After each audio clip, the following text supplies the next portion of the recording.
Hi friends, welcome back to my channel சமையல் செய். இன்றைக்கி நம்ம சமையலில் பால் பாயாசம் செஞ்சுருக்குது. இதை சாப்பிட்டு பார்த்துட்டு எப்படி இருக்குதுன்னு சொல்கிறேன். பால், ஜவ்வரிசி இதெல்லாம் சேர்த்து செஞ்சுக்கிறதுனால செம்ம டேஸ்ட்டாக இருக்குது. நீங்களும் வீட்டில் ட்ரை பண்ணி பாருங்கள். இது எப்படி செய்யுதுன்னு பார்க்கலாம் வாங்க. கடாய் வச்சுக்கலாம்.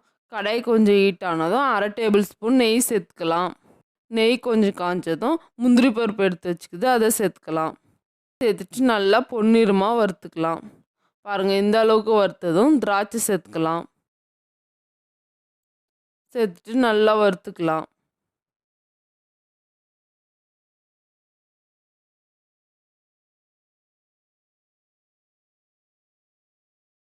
முந்திரி பருப்பை நெய்யில் வறுத்து சேர்த்துக்கும் போது நல்லா வாசனையாக இருக்கும். பாருங்கள், திராட்சை பலூன் மாதிரி கொஞ்சம் பெருசானதும் எடுத்துடலாம்.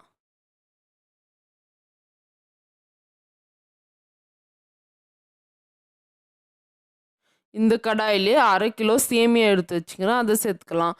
இது வறுத்து சேமியா தான் இருந்தாலும் நம்ம கொஞ்சம் வறுத்து தான் செய்யணும். வறுத்து செய்யும்போது நல்ல ஒரு வாசனையாக டேஸ்ட்டாக இருக்கும். நல்லா பொன்னிறமாக வர வரைக்கும் தீ கம்மியான தீ வச்சு வறுத்து எடுத்துக்கலாம்.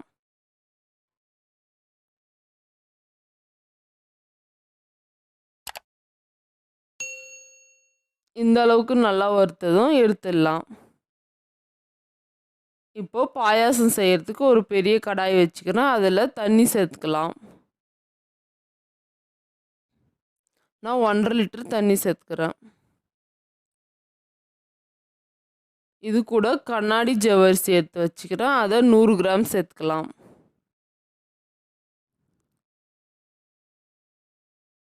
சேர்த்துட்டு நல்லா வேக வைக்கணும். இது வேகிறதுக்கு கொஞ்சம் லேட் ஆகும். பொறுமையாக தீ கம்மியான தீ வச்சு வேக வச்சு எடுத்துக்கலாம். ஜவ்வரிசி நல்லா வெந்ததும் 1 லிட்டர் பால் காய வச்சு எடுத்து வச்சுக்கிறேன், அதை சேர்த்துக்கலாம். பால் நல்லா காய வச்சு தான் சேர்த்துக்கணும். அப்போ தான் பால் இருக்கிற பச்சை வாசனைலாம் போயிட்டு பால் பாயாசம் சேர்த்துக்கும் போது டேஸ்ட் நல்லாயிருக்கும்.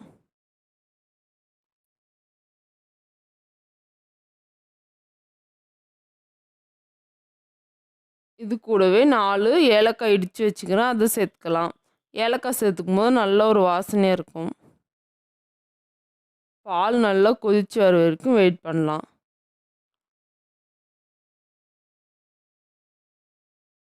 பாருங்கள், இந்த அளவுக்கு நல்லா கொதித்து வந்ததும் நம்ம வறுத்து எடுத்து வச்சுக்கிற சேமியா சேர்த்துக்கலாம்.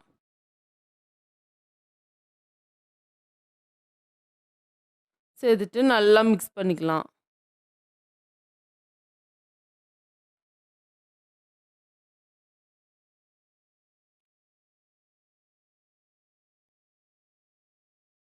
சேமியா சேர்த்துட்டு நல்லா கொதித்து வந்ததும் 1 கப் கண்டன்ஸ் மில்க் எடுத்து வச்சுக்கிறேன், அதை சேர்த்துக்கலாம்.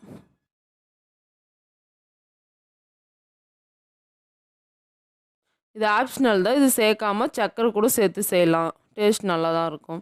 நான் 1 கப் கண்டன்ஸ் மில்க் எடுத்துக்கிறேன். இது கூடவே 1/2 கிலோ சர்க்கரை எடுத்துக்கிறேன்.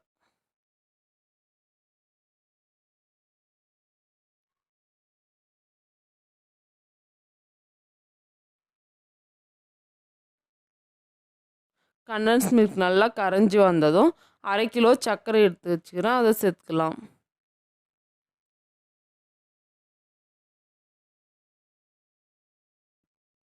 சர்க்கரை சேர்த்துட்டு நல்லா மிக்ஸ் பண்ணிக்கலாம்.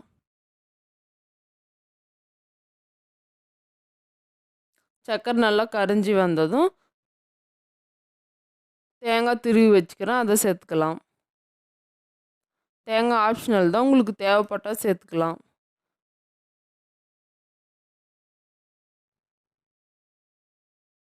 தேங்காய் சேர்த்துக்கும் போது சாப்பிடும் போது வாயில் கடிப்படும் போது டேஸ்ட் நல்லாயிருக்கும். சேர்த்துட்டு நல்லா மிக்ஸ் பண்ணிக்கலாம். இப்போ ஒரு 5 நிமிஷம் கொச்சா போதும். நம்ம சேமியாவும் நல்லா வெந்துடுச்சு பாருங்கள். இப்போ நம்ம வறுத்து எடுத்து வச்சுக்கிற முந்திரி திராட்சை சேர்த்துக்கலாம். சேர்த்துட்டு நல்லா மிக்ஸ் பண்ணிக்கலாம்.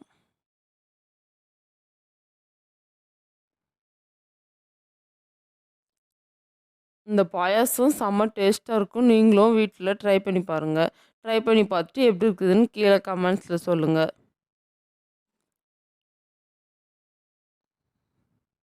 இந்த வீடியோ உங்களுக்கு பிடிச்சிருந்தா லைக் பண்ணுங்கள், ஷேர் பண்ணுங்கள், கமெண்ட் பண்ணுங்கள், மறக்காமல் சப்ஸ்கிரைப் பண்ணுங்கள், பெல் பட்டனை கிளிக் பண்ணுங்கள். அடுத்த வீடியோவில் பார்க்கலாம்.